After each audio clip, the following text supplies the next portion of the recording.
신년주일이라 그러는데 새해 첫 주일 예배죠. 그래서 우리가 시작이 반이다라는 말이 있어요. 좋은 출발을 하면 아주 반은 이미 간 것이다. 그래서 여러분 새해에 좋은 결심으로 잘 예배 드리시기를 부탁을 드립니다.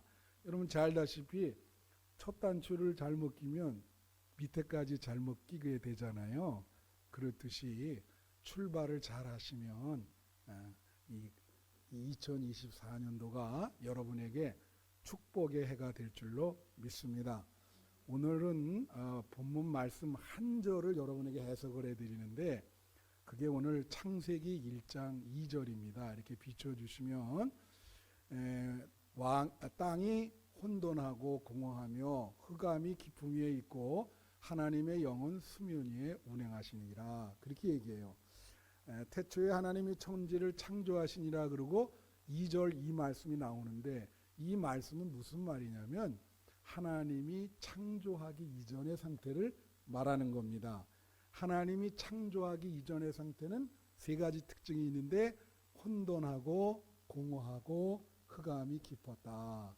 근데 이제 하나님의 영이 수면 위에 운행을 하세요. 이제 창조를 하시려고.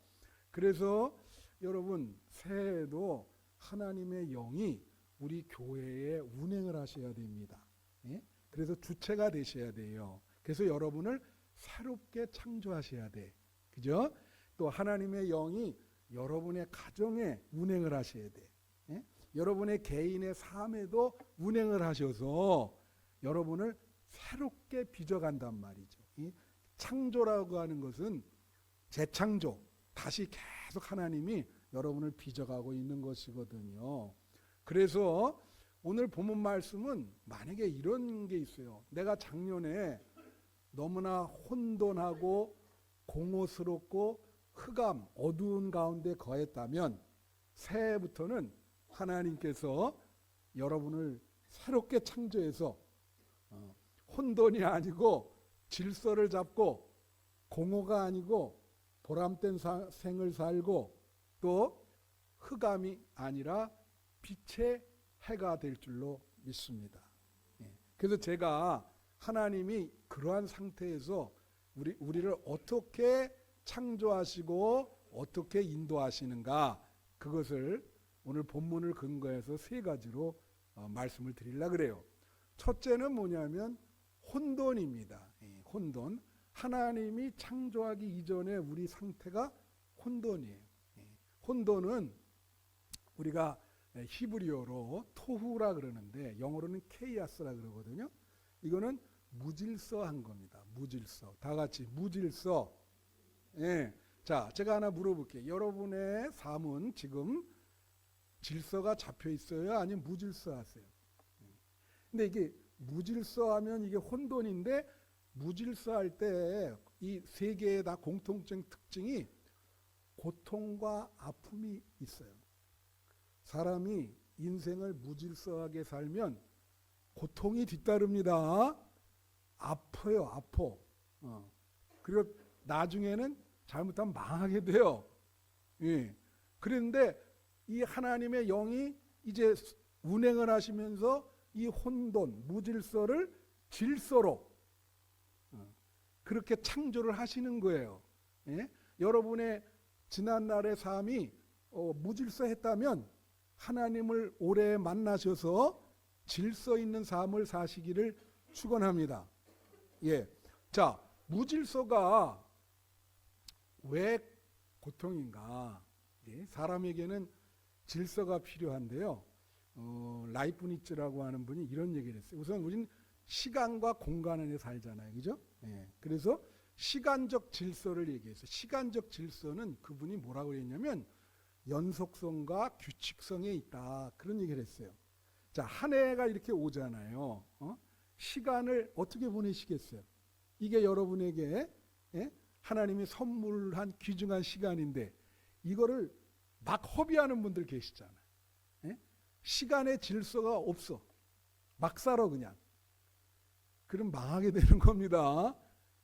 시간을 잘 구조화시켜서 연속적, 규칙적 잘 잘 배열을 해서 그래야 질서가 잡혀서 그 사람의 삶이 복을 받는 거예요.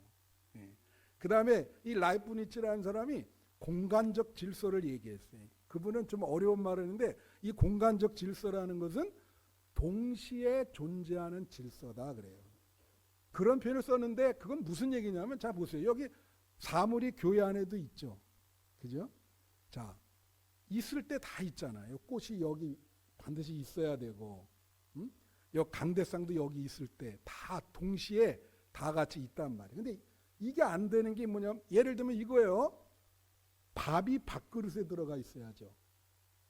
그죠? 밥과 밥그릇은 동시에 공간 안에 존재하는 질서예요.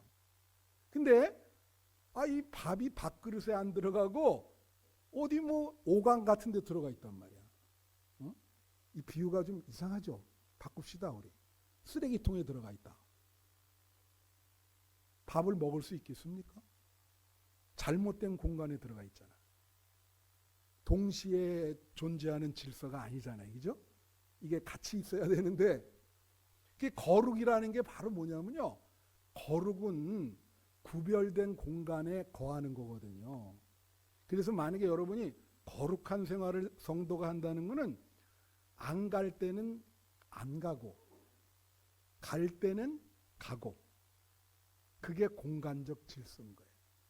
그러니까 만약에 어떤 사람이 자꾸 신앙생활하면서 이상한 데 자꾸 가. 그러면 공간적 질서가 깨지는 겁니다. 예. 그러면은 신앙생활 잘 못하는 거지.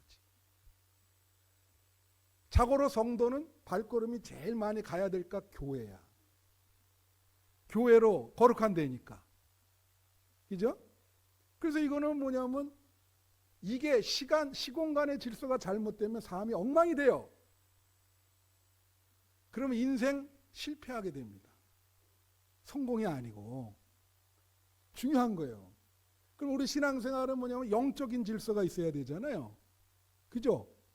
영적인 질서에 제일 중요한 것은 무엇일까요? 다 같이 예배, 기도. 그게 영적인 질서인 거예요. 예배를 규칙적으로 드리셔야지. 기도도 하루에 기도로 시작해서 자기 전에 기도로 마감하는 그런 영적인 질서가 이루어지지 않으면 어떻게 될까요? 타락하게 됩니다. 바로 혼돈이 오죠. 여러분 도덕적인 질서도 있어요. 우리 기독교는 높은 수준의 도덕성을 여러분이 요구합니다. 도덕성이라는 건 뭐예요? 그것도 질서예요. 네? 제가 언제 한번 예화로 말씀드렸지만 법원에서 판결한 그 친구 부부끼리 수련회를 갔는데 그만 친구 하나가 그 부인을 범했어요. 친구가 없는 사이에. 그 와보니까 그런 상황이 벌어졌어. 그래서 이 친구가 그 둘을 다 때려 죽였어요. 그래 자녀들이 법원에서 선처를 부탁을 해. 예? 아버지를 좀 불쌍히 여겨달라고 그런 얘기를 해. 자, 단초가 된 게 뭡니까? 아니 말도 안 되지. 그 같은 친구 어렸을 때부터 자란 친구 부인을 그렇게 할 수가 없죠. 선을 넘어도 엄청나게 넘은 거예요. 도덕적 질서를 깨트리잖아. 그러면 뭐가 오냐면 고통이 와요. 아픔이 오는 거예요. 가정이 다 깨졌잖아요. 자녀들의 고통은 어떨까? 자기 부모가 그렇게 됐는데. 그런 거예요. 그래서 여러분에게 높은 도덕적인 그 질서를 요구하는 거예요. 그래서 여러분이 신앙생활을 하면서 말씀대로 사셔야지 선을 넘으면 안 돼요. 새해에도 여러분에게 영적인 질서, 도덕적인 질서, 시공간의 질서가 이루어지기를 축원합니다. 그러니까 이렇게 혼돈스러운 생활을 하는 사람에게 그 사람이 하나님을 만나면 하나님이 새롭게 그 사람을 빚는다고. 그래서 그 사람을 질서 있게 규모 있는 삶을 살 수 있도록 만들어주는 거예요. 그렇죠? 그래서 영적으로 질서 있고, 그리고 시공간도 질서 있게 살고, 도덕적으로 질서 있게 살면 하나님이 복을 주시는 거예요. 그 삶에 하나님이 복을 주신다고. 그래서 성공하게 되는 거죠. 할렐루야! 새해 여러분 혼돈에서 벗어나서 하나님이 여러분을 새롭게 빚으셔서 질서 있는 규모 있는 삶을 살아가는 여러분 되시기를 축원해요. 둘째로 공허가 있다는 거예요. 창조 이전의 삶은 공허예요. 다 같이 공허. 공허라는 뜻은 알죠? 예. 자, 창세기 1장 2절 다시 한번 비춰주시면 땅이 혼돈하고 공허하며 그랬어요. 그죠? 이 공허라고 하는 말은 히브리어로 고후라고 하는 말인데 비어있다는 얘기예요. 비어있다. 허무하다. 여러분, 그래서 바울이 뭐라냐면 이 공허도 인생을 살 때 허무함을 느끼면은 고통이 옵니다. 우울증에 걸리거나 극단적으로 허무한 생각이 들면 어떻게 되죠? 야, 이거 왜 살아야 되나? 이런 근본적인 질문에 도달하게 되면 그 해답을 못하면 어떻게 해요? 극단적인 선택을 하는 사람들이 있어요. 이 젊은이들이 그런 경우가 있거든. 인생이 뭐냐 이게 허무하지 않냐? 그죠? 네. 그래서 바울이 말해 로마서 8장에 보면 이런 얘기했어요. 인간이 피조물이 탄식을 하는데 역사 이래로 허무에 굴복해요 탄식을 한다. 모든 인간은 허무한 것에 굴복되어 탄식을 한다. 그 아픔이 있다. 허무에 대한 고통이 있다. 여러분 제가 새벽기도 시간에도 얘기했는데 그 김주환 교수라고 제가 요새 그분 책을 많이 봐요. 그분 책에 나오는 얘기인데 여러분 9.11 사태 아시잖아요. 비행기가 3대였어요. 그때 2대는 그 빌딩에 해가지고 박혀가지고 넘어갔어. 마지막 1대가 그걸로 갈라 그러는데 그 안에 있던 남자분들이 제지를 하고 서로 싸우면서 그 사람을 제압을 하고 근데 조종사는 이미 죽었어요. 그러니까 이 비행기가 펜실베니아에 떨어지는데 이제 다 죽는 거죠. 근데 딱 떨어지는데 이 떨어지면서 한 10초 남겨나는데 그 10초 사이에 비행기가 낮은 고도로 가니까 이 스마트폰이 터진 거예요. 그 사이에 10초 동안에 자기가 가장 사랑하는 사람에게 문자 메시지를 보낸 거예요. 뭐라고 보냈을까? 대부분. 나중에 그걸 다 수거해서 봤거든요. 대부분 뭐예요? 사랑해. 다 같이 사랑해. 고마웠다.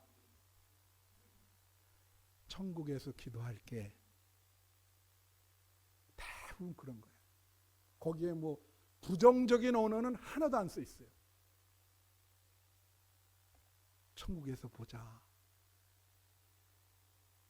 그런데 뭐라 그러냐면 사실 그 10초잖아요. 근데 여러분이 그 비행기 안에 타고 있다고 한번 생각을 해보세요. 우리가 시간만 다르지 사실 찰나를 사는 거는 똑같아요. 지금 우리가 그 비행기 안에 있다고 생각하시면 돼. 여러분은 반드시 죽습니다. 지금 그 사이에 있는 거예요. 그러니까 이게 문자 메시지 빨리 보내시라고. 늘 시간이 모자라. 내가 너 사랑한다. 응? 지금 그 사이에 우리가 존재하고 있는 거예요. 비행기 안에 10초 남겨놓고 지금 떨어지고 있는 중이에요. 예. 그러니까 우리가 그럴 때 이 짤막한 인생의 의미가 무엇인가? 그걸 묻게 되죠. 어? 허무하단 말이에요. 그러면 이 공허를 하나님이 어떻게 만드시냐? 의미 있고 보람이 있는 삶으로 만드신다는 거예요. 다 같이 의미 있고 보람된 삶. 자, 여러분의 삶이 의미가 있어요? 살 가치가 있습니까? 예? 어떻게 생각하세요? 지금 살아가는 게 기쁘세요? 보람이 있어요? 의미라고 하는 게 이 미자가요. 이게 언제부터 얘기했지만 이 한자로 만미자예요. 만미. 쉽게 말하면 어떤 음식의 맛을 깊이 느끼는 거예요. 야, 참 맛있다. 맛을 느끼는 거. 인생의 의미를 느낀다는 건 깊은 맛을 느끼는 거예요. 야, 인생 행복하다. 참. 예. 그게 의미 있는 삶인 거예요. 텅 빈 거기에 하나님이 창조를 해요. 어떻게 의미 있게 만들까? 우리 마음이 텅 비었어요. 하나님을 만나기 전까지는. 근데 하나님께서 하나님을 만나고 나면 우리 마음에 하나님의 말씀으로 채워준다는 거예요. 그리고 이 말씀이라고 하는 건 의미거든요. 오늘도 제가 말씀을 풀어주잖아요.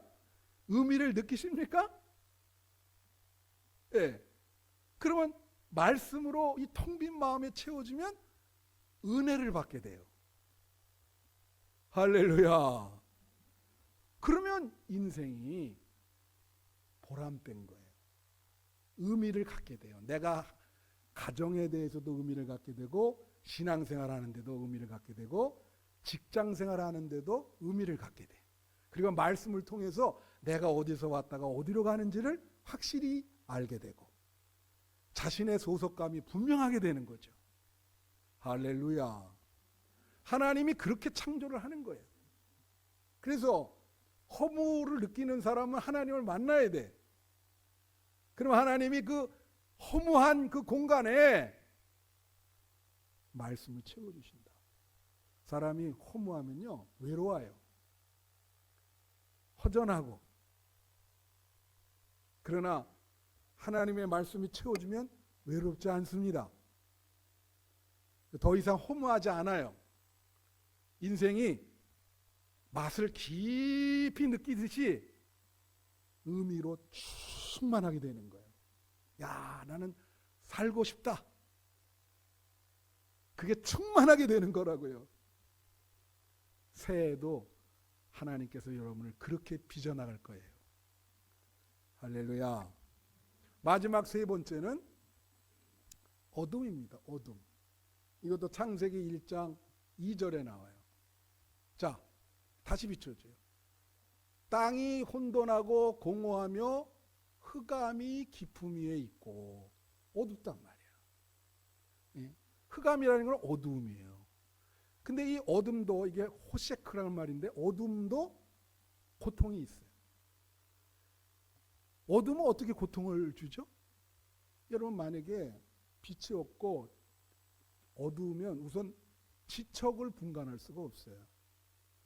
어디로 가야 사는 길인지를 몰라요. 잘못하면 낭떠러지에 떨어질 수도 있어요. 그래서 성경은 죄 짓는 거를 어두움으로 표현하거든요. 왜 죄를 짓게 됩니까? 옛날에 그 어두움의 자식들이라고 하는 영화도 있었는데 지척이 분간이 안 돼. 분별을 할 수가 없어요. 그러니까 이 죄가 제가 그랬죠. 화살이 빗나가는 게 죄다. 죄대로 쏴야 되는데 안 되거든요, 이게. 그러니까 어두움에 거하고 있는 거야. 흑암.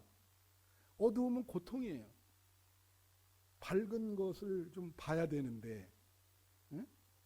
요새 젊은이들이 희망이 없으면요, 방 안에 컴컴하게 다 커튼 닫아놓고 그 어두운 데서 게임만 하고 있어. 그게 어둡죠. 그들을 밝게 이 밝은 빛으로 인도할 분이 누구신가? 예수님밖에 없죠.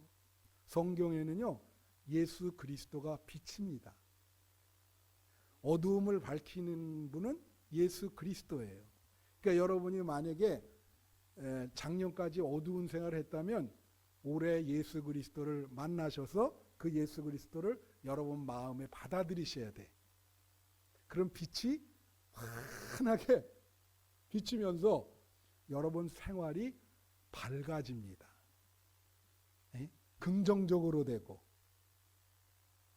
할렐루야. 그 예수님이 빛을 받으셔야 돼. 새해에는 예수님의 빛을 받으시고 여러분 마음에 예수님이 거하시기를 축원해요. 그 빛이 인도하는 대로 가시면 돼요. 그러면 죄를 짓지 않습니다. 그리고 밝고 행복한, 밝으니까 우선 죄라고 하는 건 어두운 데서 짓는 거거든. 밝으니까 생각도 밝아지고 신앙생활이 기쁘죠. 자, 그런데 이제 이 흑암을 밝히는 분은 예수 그리스도잖아요. 근데 이 빛이라고 하는 것은 또 열이 있어요. 그래서 이렇게 겨울에 지금 요새 갑자기 추워졌는데 춥더라도 햇빛이 비치잖아요. 그 햇빛 비치는데 앉아 있으면 따스한 온기가 옵니다. 햇빛은 우리에게 따뜻함을 주고 열을 주는 거예요. 근데 성경에 보면 이 열, 빛이 주는 열은 뭐냐면 성령님이신 거예요. 다 같이 성령님. 예수 그리스도는 잘 들으세요. 과거, 현재, 미래인데 성령님의 역할은 제일 중요한 게 지금, 현재, 여기에요. 지금, 현재, 여기에 성령님이 뜨거움을 주시는 거야. 그러면 성령의 역할은 뭐냐면 성령은 성경에서 뭐냐면 에너지라 그래요. 에너지. 다 같이 에너지. 힘. 성령이 충만하면 에너지를 받게 됩니다. 세상 살아갈 힘을 받게 돼요. 근데 성령이 충만하지 않으면 예수 믿는 사람도 비실비실해. 그래서 여러분 정말 좀 무기력증에 빠진 분들이 있잖아요. 그런 분들이 성령 충만함을 받아야 돼요. 이게 굉장히 에너지가 센 거거든요. 성령이 지금 여기에. 그래서 우리가 죄가 어두움이라 그랬어요. 그러면 성령 충만함을 받으면 힘과 에너지가 있는데 이게 우리의 어디에 작용을 하냐면 우리의 의지에 작용을 하는 거예요. 의지에. 힘이라고 하는 것은 의지에 작용하는 거예요. 여러분 감성이 아니고 내 의지에 작용해. 막 살고 싶고 행동하고 싶고 기도하고 싶고 그래서 직접 와가지고 막 기도도 해. 그래서 만약에 내가 새해에 죄를 짓는 상황이 오잖아요. 그러면 성령 충만함을 받으면 성령의 힘으로 죄를 안 질 수 있어요. 무슨 말씀인지 아시죠? 성령이 힘이고 의지인데 이 힘이 없다. 유혹에 넘어가지. 인간은 약하거든요. 그냥 넘어가. 그래서 기독교인이 성령 충만함을 받아야 지금 여기에 현재 죄를 극복할 수 있는 겁니다. 그리고 2024년도에 여러분이 죄 짓지 않으려면 성령 충만함을 받으셔야 돼. 제가 이제 말씀 마치면서 뜨겁잖아요. 그죠? 이거는 뭘 말하냐면 열심을 말하는 거예요. 열심.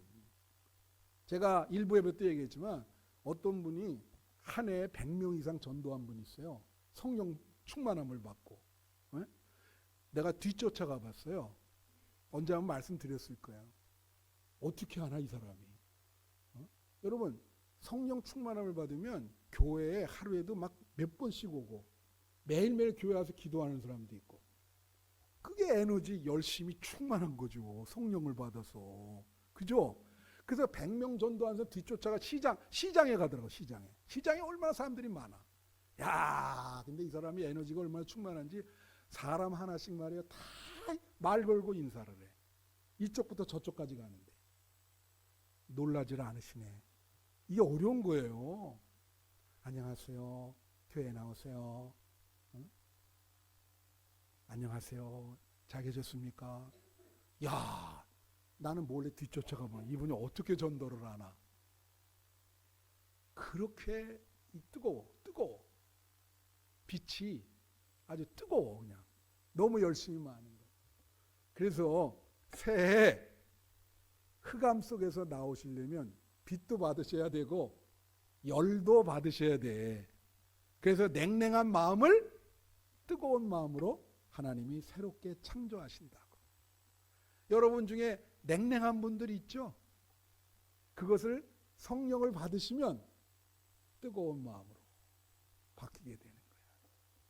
그래서 새해에 여러분 작년에 무질서하게 살으셨으면 하나님을 만나셔서 질서 있고 규모 있는 삶을 사시기를 바라고, 작년에 너무 허무한 시간을 낭비했다면 2024년도에는 의미가 충만한 보람 있는 삶을 사시기를 바라고요.